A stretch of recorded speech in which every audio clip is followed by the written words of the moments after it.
بس آپ کے بالکل قریب ہی ایوان قائد اعظم، شاید آپ نے دیکھا ہو، اس کے ساتھ میرا تعلق ہے۔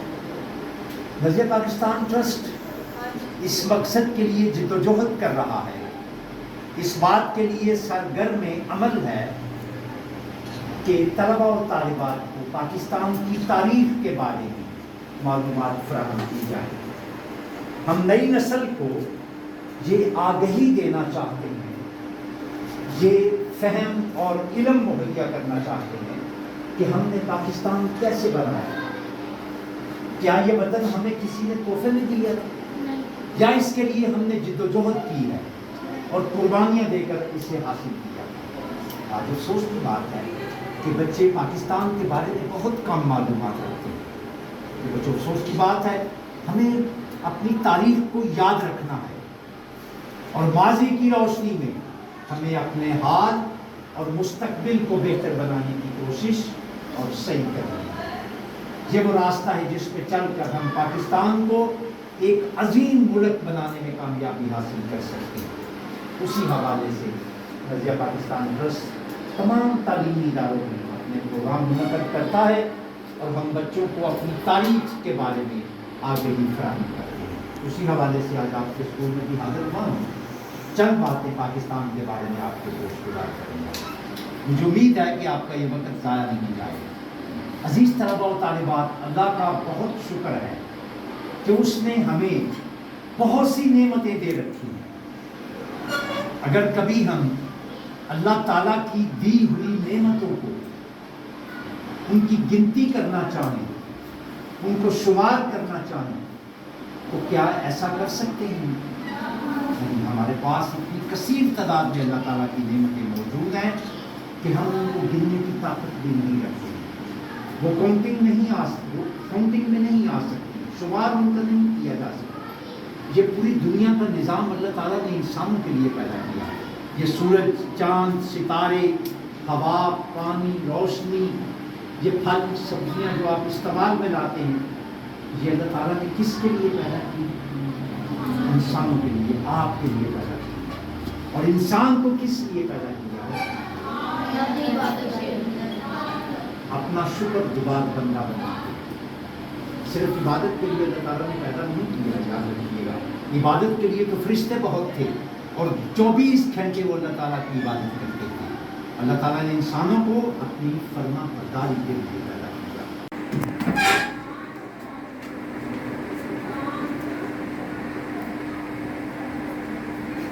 یہ کیا لکھا میں نے آپ کے سامنے؟ 150 سال ہم نے طویل جد و جہد کی، پھر جا کر ہمیں آزادی نصیب ہوئی۔ آزادی بہت بڑی نعمت ہے، یاد رکھیے گا۔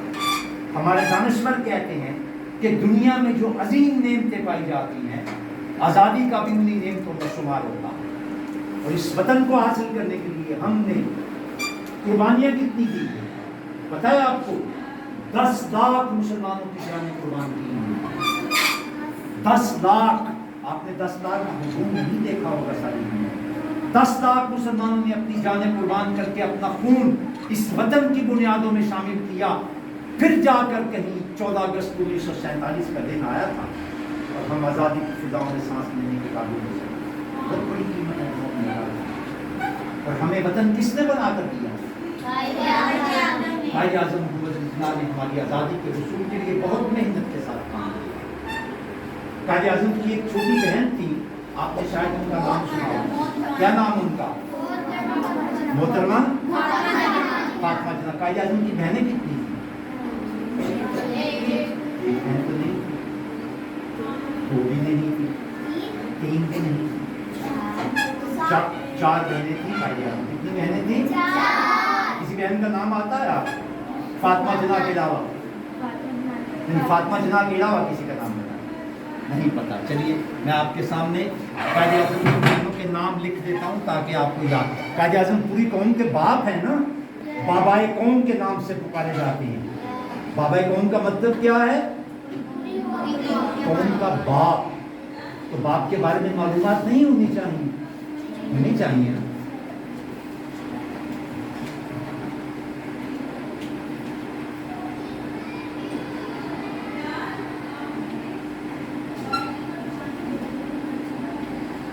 یہ کیا لکھا میں نے آپ کے سامنے؟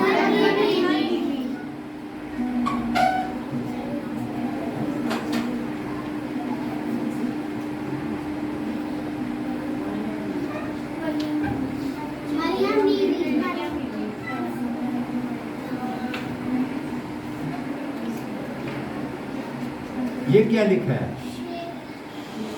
یہ ہے شیریں. یہ کیا لکھا ہے؟ شیریں.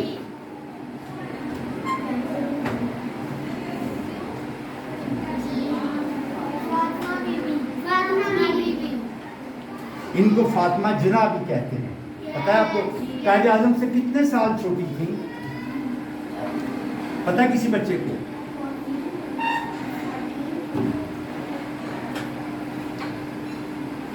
17 سال چھوٹی تھی. یاد رکھیے کتنے سال؟ 17.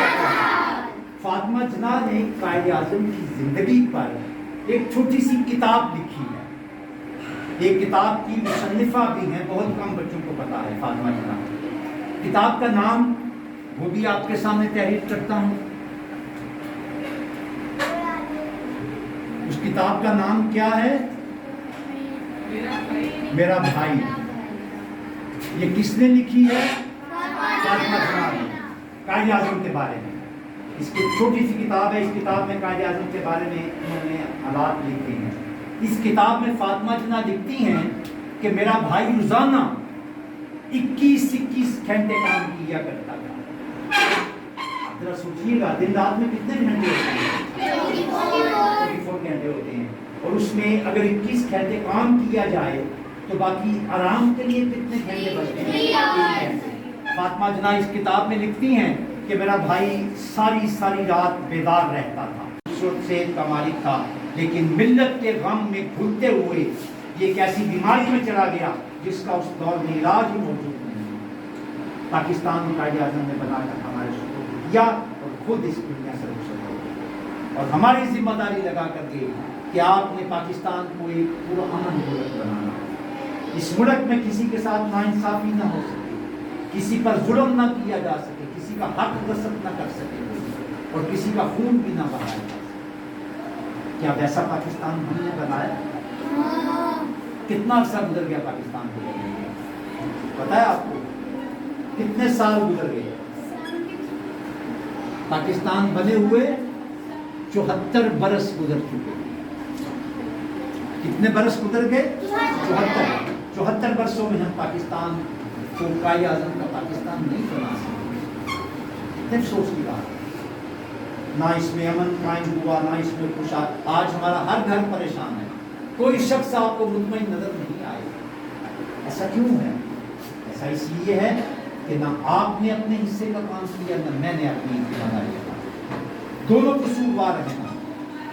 پیارے بچوں، ہمیں سب کو مل جل کر پاکستان کے لیے کام کرنا، اس کو ایک عظیم سے عظیم تر ملک بنانا. آپ کی ذمہ داریاں کیا ہیں؟ 2-3 باتیں بتا کر میں اپنی بات کو ختم کرتا ہوں. میں نے آپ کا زیادہ وقت لے لیا. پہلی ذمہ داری آپ کی یہ ہے کہ آپ نے محنت کے ساتھ اور لگن کے ساتھ تعلیم حاصل کرنی. آپ کا وقت پڑھنے کا وقت ہے. اگر آپ نے یہ وقت ضائع کر دیا تو کیا ہوگا؟ آپ کا بہت بڑا نقصان ہو جائے گا. اس لیے پوری محنت کے ساتھ تعلیم حاصل کیجیے کہ آپ نے خود بھی اپنا نام روشن کرنا ہے اور پاکستان کو بھی ایک تعلیم یافتہ ملک بنانا ہے. یہ آپ کی قومی ذمہ داری ہے، وہ آپ کو ادا کرنا ہے. دوسری ذمہ داری آپ کی یہ ہے کہ آپ کو ہر کام دیانتداری کے ساتھ کرنا چاہیے. دیانتداری کسے کہتے ہیں؟ اسکول کے فرش پر کسی بچے کو 20 روپے گرے ہوئے مل جاتے، اگر وہ اٹھا کر چپکے سے اپنی جیب میں رکھ دیتا ہے تو اس نے کیسا کام کیا؟ اس نے بددیانتی کا کام کیا، اس نے برا کام کیا. اس کا فرض تھا کہ پیسے اٹھا کر ٹیچر کی ٹیبل پر لا کر رکھ دے. ٹیچر سے کہتا ٹیچر یہ پیسے مجھے گرے ہوئے ملے ہیں، میرے نہیں ہیں، جس بچے کے گرے ہیں اس کو واپس کر دیں. یہ کیسا کام ہے؟ یہ اچھا کام ہے، یہ دیانتداری کا کام ہے. کیا ایسے کام ہم کرتے ہیں آج؟ صحیح بتائیے گا. نہیں کرتے، بری بات ہے. ہمیں ہر کام دیانتداری کے ساتھ کرنا ہے. ہمیں سچ بولنا ہے، ہمیشہ جھوٹ سے نفرت کرنی ہے. آج ہم ہماری بدقسمتی ہے کہ ہمارا پورا معاشرہ جھوٹ کا کھوکھلا معاشرہ بنا ہے. ہمارے بچے والدین کے ساتھ جھوٹ بولتے ہیں, ایسا ہی ہے نا, اپنے اساتذہ کے ساتھ جھوٹ بول دیتے ہیں. کتنی بری بات ہے. اللہ کے نبی کا فرمان ہے کہ مومن دو کام نہیں کرتا, اگر اس کی گردن پر تلوار بھی رکھ دی جائے تو وہ دو کام نہیں کرے گا. کون سے دو کام؟ ایک وہ کبھی جھوٹ نہیں بولے گا, دوسرا اپنے مسلمان بھائی کو کبھی دھوکہ نہیں دے گا. میں آپ کو ایک اور کہانی سنا, ایک پیغمبر کی کہانی ہے, مجھے امید ہے کہ آپ کو سمجھ آئے گی. حضرت ابراہیم علیہ السلام کا نام آپ نے سنا ہوگا. باقی بہت پیارے نبی تھے, ہم ان کی سنت پر بھی عمل کرتے ہیں. کون سی سنت پر عمل کرتے ہیں جی؟ کیا نہیں, میرا سوال یہ ہے کہ حضرت ابراہیم علیہ السلام کی کون سی سنت پر ہم عمل کرتے ہیں؟ کون سی ہے وہ؟ قربانی. شاباش, تالیاں نہیں کرتے. حضرت ابراہیم علیہ السلام کی سنت پر آج تک مسلمان عمل کرتے ہیں, اور وہ ہے قربانی. اگر نہ ہمارے پیارے نبی کو رسول اکرم صلی اللہ علیہ وسلم ہے نا, تو حضرت ابراہیم علیہ السلام کی عادت تھی کہ اس وقت تک کھانا نہیں کھاتے تھے جب تک اپنے ساتھ کسی مہمان کو شامل نہیں کر لیتے.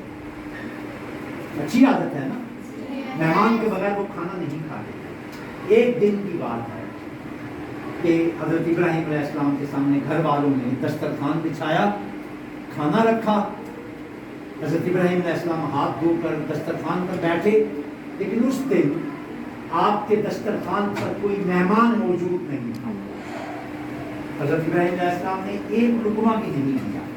دسترخوان سے اٹھ گئے, اپنے جوتے پہنے اور گھر کے دروازے سے باہر نکل گئے, اس نیت کے ساتھ کہ اگر کوئی مسافر نظر آ جائے, کوئی بھوکا نظر آ جائے, کوئی مہمان دکھائی دے جائے تو اس کو اپنے ساتھ کھانے میں شریک کر دے.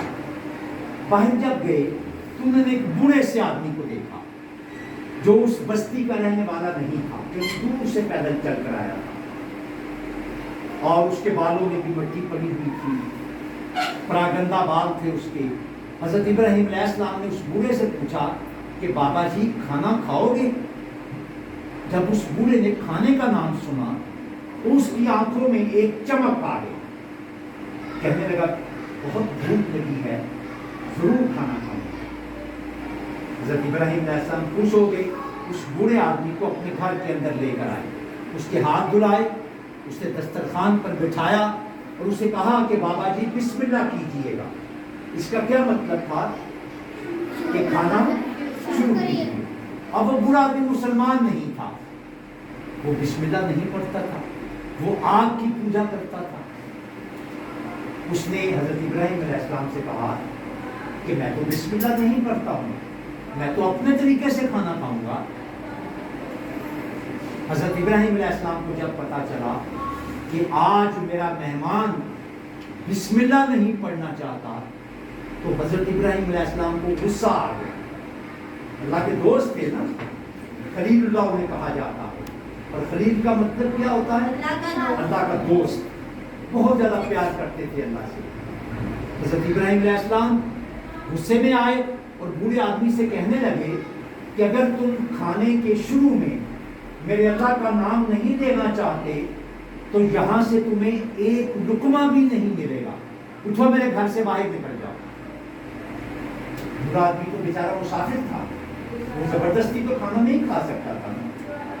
وہ اٹھ کھڑا ہوا, وہ دار تھا ذرا, اس نے یہ نہیں کیا کہ بسم اللہ پڑھ کے کھانا کھا لیا. اٹھ گیا, اس نے اپنے جوتے پہنے اور گھر کے دروازے سے باہر نکل گیا. بوڑھا آدمی پیغمبر کے گھر کے دروازے سے باہر نکلتا ہے اور فرشتہ گھر کے اندر داخل ہو گیا. اللہ نے پیغام بھیجا. کیا پیغام بھیجا؟ اللہ نے کہا ابراہیم میں تو 70 سال سے اس بوڑھے آدمی کو روزانہ کھانا دے رہا ہوں, تم اسے ایک وقت کا کھانا نہیں کھلا سکتے.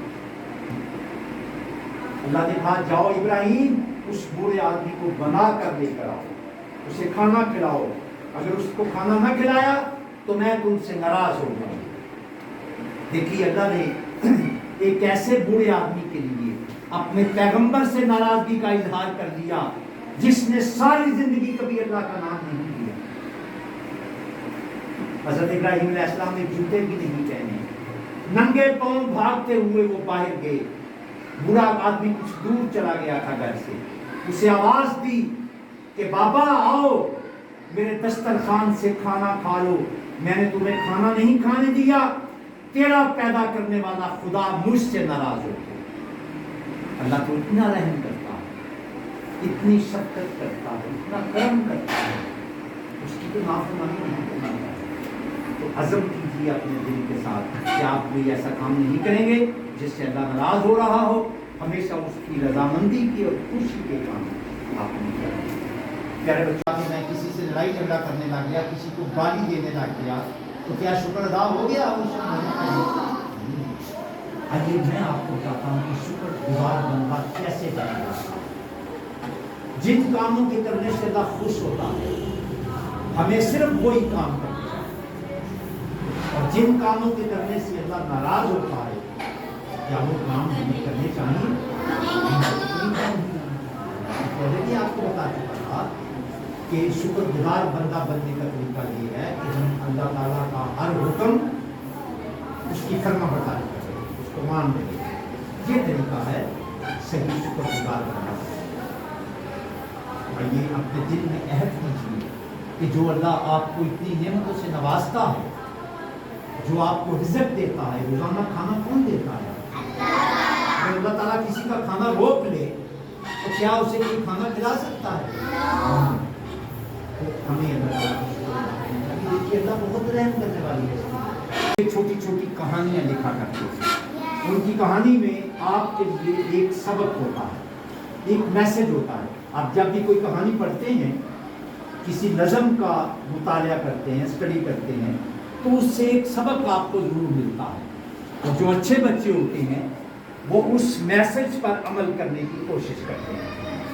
شیخ سعدی ایک دفعہ نماز پڑھنے کے لیے, جمعے کی نماز ادا کرنے کے لیے مسجد میں جا رہے تھے. ان کا جوتا ٹوٹا ہوا تھا, ٹوٹا ہوا جوتا پہن رکھا تھا. ان کے پاس پیسے نہیں تھے کہ اپنے لیے نیا جوتا خرید سکتے. ٹوٹا ہوا جوتا پہن رکھا تھا, مسجد میں جا رہے تھے. راستے میں کیا ہوا کہ سڑک پر سے ایک کیل ان کے پاؤں میں چبھ گیا. اگر خدا نخواستہ کیل پاؤں میں چلا جائے تو آپ کو پتہ ہے بہت تکلیف ہوتی ہے. شیخ سعدی زمین پر بیٹھ گئے, انہوں نے کھینچ کر کیل باہر نکال دیا, اور پھر کیا ہوا, خون بہنے لگ گیا. ان کو تکلیف ہوئی, اب ان سے چلا نہیں جا رہا. زمین پر بیٹھ کر اللہ سے دعا کرتے ہیں کہ اللہ میرے پاس اتنے پیسے نہیں ہیں کہ میں اپنے لیے نیا جوتا خرید سکوں, مجھے اتنے پیسے دے. ہم بھی کوئی چیز مانگے تو اللہ سے مانگتے ہیں نا, والدین کو بھی اللہ تعالیٰ نے دیے ہوتے ہیں, ایسا ہی ہے نا. تو وہ بھی اللہ سے دعا کر رہے تھے کہ اللہ مجھے پیسے دے, میں اپنے لیے نیا جوتا خرید سکوں تاکہ میرے پاؤں محفوظ ہو جائیں. پھر چونکہ جمعے کا ٹائم نزدیک تھا, شیخ سعدی اٹھے. آپ کو میری بات کی سمجھ آ رہی ہے؟ لنگڑاتے ہوئے وہ مسجد میں جانے لگے. ان کا پاؤں زمین پر نہیں لگتا. راستے میں انہوں نے ایک ایسے آدمی کو دیکھا جو زمین پر گھسٹ گھسٹ کر چل رہا تھا, اور اس کے دونوں پاؤں بھی موجود نہیں. شیخ سعدی نے جب اس آدمی کو دیکھا تو اللہ سے ڈر گئے, اللہ سے معافی مانگی کہ اللہ کیا ہوا, میرے پاس اگر پیسے نہیں ہیں, میرے پاؤں تو سلامت ہے نا, پاؤں کے ساتھ تو چل سکتا ہوں. اس آدمی کو تم نے دونوں پاؤں سے محروم رکھا ہے, اور یہ پھر بھی تم سے کوئی شکایت اور گلہ نہیں کر رہا. پیارے بچوں, آپ نے بھی ایسے لوگ دیکھے ہوں گے. ابھی چند مہینے پہلے کی بات ہے, میں ایک دینی مدرسے میں گیا جہاں بچے درس نظامی کی کتابیں پڑھتے تھے. میں نے وہاں ایک بچے کو دیکھا, اس کے اتنے بازو تھے, اس کا یہاں سے یہاں تک بازو تھا, اور آگے والے ہاتھ نہیں تھے, دونوں ہاتھوں سے محروم تھا. میں نے اس سے پوچھا بیٹا تمہارے ہاتھوں کو کیا ہوا؟ تو وہ کہنے لگا سر جب میں پیدا ہوا تھا میرے دونوں بازو موجود نہیں تھے. اور ایک آپ کے اندر وقت ہر کام وقت پر کرنے کی عادت ہے. میری آپ سے گزارش ہے کہ آپ بھی اپنے بڑے بہن بھائیوں سے مدد لے کر گھر میں اپنا ٹائم ٹیبل بنائیے اور اس کے مطابق سارے کام کیجیے. دیکھیے آپ کو کتنا مزہ آئے. اللہ تعالیٰ سے دعا کرتا ہوں کہ اللہ تعالیٰ ہمارے بچوں کو دل لگا کر تعلیم حاصل کرنے کی توفیق عطا فرمائے۔ اللہ تعالیٰ آپ کو دیانتداری کے راستے پر چلا دے، آپ کے دلوں سے بددیانتی ختم کر دے، آپ کو سچ کا خوگر بنا دے، آپ کے دلوں میں جھوٹ سے نفرت پیدا کر دے، آپ کو ڈسپلن کا پابند بنا دے اور آپ کو وقت کی پابندی کرنے کی توفیق عطا فرمائے۔ اللہ تعالیٰ سے دعا ہے کہ اللہ تعالیٰ ہمارے بچوں کو صحیح معنوں میں پاکستانی بننے کی توفیق عطا فرمائے۔ اپنے حصے کا دیا آپ سب نے جلانا ہے، اپنے حصے کی شمع آپ سب کو روشن کرنی ہے، اور پاکستان کو علم اور کردار کی روشنی سے آپ کو مدد کرنا ہے۔ فرما جائیں